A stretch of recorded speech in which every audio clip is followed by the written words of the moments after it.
नमस्कार मित्रांनो, मध्यमवर्गीय कुटुंबातील असली तरी आई वडिलांनी तिला लाडात वाढवलेलं होतं. बालपणापासूनचे तिचे सगळे हट्ट विना तक्रार पुरवले गेले होते.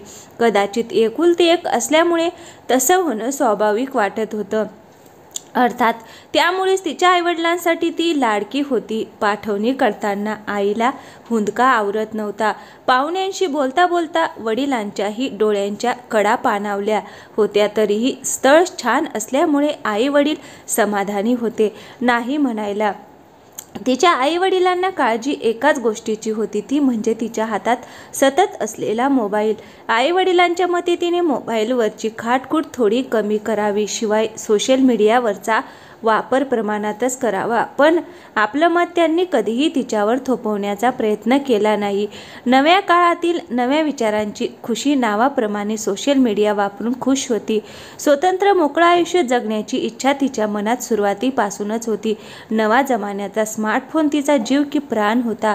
दिसायला सुंदर असलेल्या खुशीला आपल्या रूपावर थोडासा का होईना पण गर्व होता.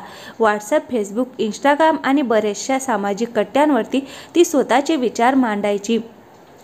सेल्फी काढणे, रोजचा प्रोफाईल फोटो बदलणे, व्हॉट्सअपवर स्टेटस ठेवणे, ते दुनियाभरच्या साईट्सवर टाकत जाणे असे तिचे आवडते छंद होते. फेसबुकवरचे तिचे फोटो शेकडो लोकांना आवडायचे. टिकटॉकवरचा तिचा अभिनय आणि नृत्य चांगले चर्चेत असायचे. रोज मैत्रिणीशी मनसोक्त गप्पा मारायची. या सर्व गोष्टींमुळे ती खुश असायची. लग्नानंतर तिने अजून बऱ्याच जागी आपले सोशल अकाउंट उघडले होते. नवरा समंजस होता. तिच्या सवयी त्याला वावगे असे काहीच वाटले नाही. खुशीला तिला नवीन नवीन सर्व म्हणून सर्व काही छान वाटायचे. लोकांच्या लाईक, कमेंट्स यामुळे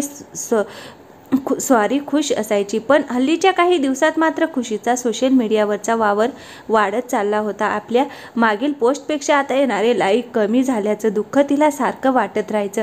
तिचं मन त्यामुळेच उदास होऊ लागलेलं. त्यामुळे जास्तीत जास्त चर्चेत राहण्यासाठी ती सोशल मीडियावर अजून जास्त वेळ देऊ लागली. काय होतंय? त्या रात्री नवऱ्याने तिला विचारलं. काही नाही. कुठे काय? थोडंसं चाच पडत ती म्हणाली. मग लक्ष कुठे आहे? जेवण थंड होत चाललंय. तो म्हणाला, तू माझ्या पोस्टला लाईक का करत नाहीस? तिने त्रासिकपणे विचारलं. कुठल्या पोस्ट? विषय कुठे भरकटल्याने त्याने भुवया उंचावल्या आणि ती म्हणाली, फेसबुकवरच्या. आणि माझं व्हॉट्सअप स्टेटस पण नाही बघत तू. माझ्या कोणत्याच कामात तुला आवड नसते. तू म्हणजे अगदीच आरसिक आहेस. तिने घडणाऱ्या गोष्टीचे खापर त्याच्यावर फोडायला सुरुवात केली होती. त्याने शांतपणे जेवण उरकले आणि खुशीच्या सुरू असलेल्या तक्रारींचे पाढे तो अजूनही ऐकत होता. काही वेळाने तिची कुरकुर थांबली तेव्हा त्याने बोलायला सुरुवात केली. हे बघ खुशी, घरात तू काय करत असलेल्या प्रत्येक कामाचा मी आदर करतो. जमेल तशी मदत देखील करतो. तू नवे नवे पदार्थ बनवतेस त्याचे मी नेहमी कौतुक करतो. तुझ्या हाताला छान चव आहे. तू मला किती आवडतेस हे देखील मी वारंवार तुला सांगत आलोय. राहिली गोष्ट तुझ्या सोशल मीडियावरच्या कामाची, तर मी स्वतःचेच फेसबुक कित्येक महिन्यात पाहिलं नाही. व्हॉट्सअपवर कोण काय स्टेटस ठेवतं ते सुद्धा पाहणं मला जमत नाही. माझं खरं मत सांगायचं तर मला उगाच सोशल मीडियावरती वेळ खर्च करायला आवडत नाही. आपली नोकरी आणि कुटुंबाला देता येणारा वेळ यात मी समाधानी आहे. त्याच्या या उत्तरावरती ती अजूनच खट्टू व्हायची. खुशीचा आई वडिलांप्रमाणेच तिच्या नवऱ्याला कधीही तिची सवय खटकायची. कधी जेवताना, कधी एकमेकांशी संवाद साधताना ती मध्येच मोबाईल हातात घेऊन घ्यायची आणि मग नवऱ्याचाही हिरमोड व्हायचा. घरातल्या आनंद देणाऱ्या छोट्या छोट्या गोष्टी दुर्लक्षित होऊन जायच्या. त्यामुळे त्याने एक दोनदा तिला समजावून पाहिले, पण त्याने कधी तिच्या व्यक्ती स्वातंत्र्यावर गदा आणण्याचा प्रयत्न केला नाही. त्या दोघांना जेव्हा पहिलं मूल झालं त्याआधी म्हणजे खुशीच्या गरोदरपणातल्या काळात तिची मनस्थिती बिघडू लागली होती. टिकटॉकवर व्हिडिओ बनवता येत नव्हते. फेसबुकवर फोटो टाकता येत नव्हते. तिथे इतरांची प्रगती पाहून मात्र जळफळाट होत होता तिचा. सोशल मीडियावर स्वतःच्या पोस्ट टाकता येऊ शकत नसल्याने तिची लहान लहान बाबींवरून चिडचिड होऊ लागली होती. नवऱ्याने त्या काळातही समजावण्याचा खूप प्रयत्न केला. त्याचा विरोध खुशीच्या मोबाईल वापरण्याला नव्हताच. विरोध होता तो फक्त त्या मोबाईलच्या तिच्यावर होणाऱ्या वाईट परिणामांची त्याला चिंता वाटायची. पण खुशी ऐकतच नव्हती. सोशल मीडियावरती काही केल्या कमी व्हायचं नाव घेत नव्हती. कसेबसे मूल झाल्यावर आपण सुटलो या विचाराने हॉस्पिटलमध्ये असतानाच पुन्हा मोबाईल हातात घेतला. मधल्या काळातली कसर लवकरात लवकर भरून काढायची होती तिला. खूप सारे व्हिडिओ बनवायचे होते, फोटो काढायचे होते. पण हाय रे, गरोदरपणाचा तिच्या रूपावर काही प्रमाणात का होईना परिणाम झाला होता. शरीर काहीसे बेडप झाले होते. सोशल मीडियावरचा तिचा प्रभाव अगोदरच कमी झाला होता, त्यात नेहमीची चढाओढही कायम असणार या विचाराने तिच्यावर आणखीन दडपण आले. मोबाईल हातातच होता. सहज म्हणून फेसबुक उघडले. कुठल्या तरी आईवरचा लेख समोरच दिसला. लेख थोडा मोठा होता, पण वाचायला सुरुवात केली. मुद्दे पटत होते म्हणून अर्ध्यावरती तो सोडता येईना. साधारण 20 मिनिटात लेख वाचून झाला. पाठवणी करताना आईने दिलेला हुंदका आठवला. तिच्या डोळ्यातून अश्रू बाहेर येऊ लागले. आईची मेहनती सांगणारी कुठलीही कथालेख कविता वाचकाला कंटाळवाणी वाटू शकत नाही. आईची ममता तिच्यावर लिहिताना सामान्य लेखकाची आखणी असामान्य ठरते.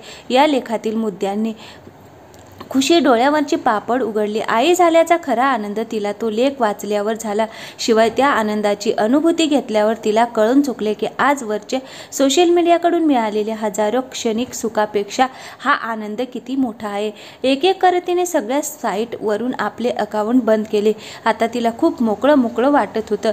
कसलेही बंधन नव्हते, कोणतीही वेळ पाळायची नव्हती. पण थोडासा तरी विरंगुळा माणसाला हवाच की. लहानपणी खूप वाचन व्हायचे म्हणून तर स्वतःचे विचार सोशल मीडियावर मांडण्या इतपत ती समृद्ध होती. कित्येक वर्षांनी मन एकाग्र करून आज हा लेख वाचला आणि त्याचाही ऐनवेळी फायदा झाला या विचाराने तिला नवी दिशा उमगली. इतक्यात तिथे नवरा आला. खुशीच्या चेहऱ्यावर स्मित पाहून त्यालाही बरे वाटले. काय ग, एकटीच हसतेस? ऐका ना, मला काही पुस्तकं आणून द्या ना वाचायला, ती लाडात म्हणाली. पुस्तक? तो आश्चर्यचकित झाला. आणि मग तुझं सोशल मीडिया? त्यानं खूप आश्चर्याने विचारलं. त्याला खूप पोचलं. बास आता, ती लटक्या रागात लाडात म्हणाली.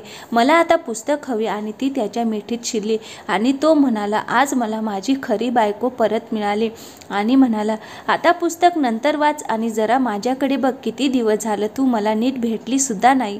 आणि त्याने तिचा कान चावला आणि ती इश म्हणून लाजली. आणि तो म्हणाला, इतके दिवस सोशल मीडियाला पोचलं ना, आता नवऱ्याला पोसा जरा. किती दुर्लक्ष केलंस तू माझ्याकडे. आता तुझी सुटका नाही. सोशल मीडियासाठी रात्रभर जागायचीस ना, आता इथून पुढे माझ्यासाठी जागायचं. आणि ती फार लाजून त्याच्या मिठीत शिरली. तर मित्रांनो, व्हिडिओ आवडल्यास लाईक करा, शेअर करा आणि हो, आपल्या चॅनलवर नवीन असाल तर प्लीज चॅनलला सबस्क्राईब नक्की करा. थँक्यू, धन्यवाद.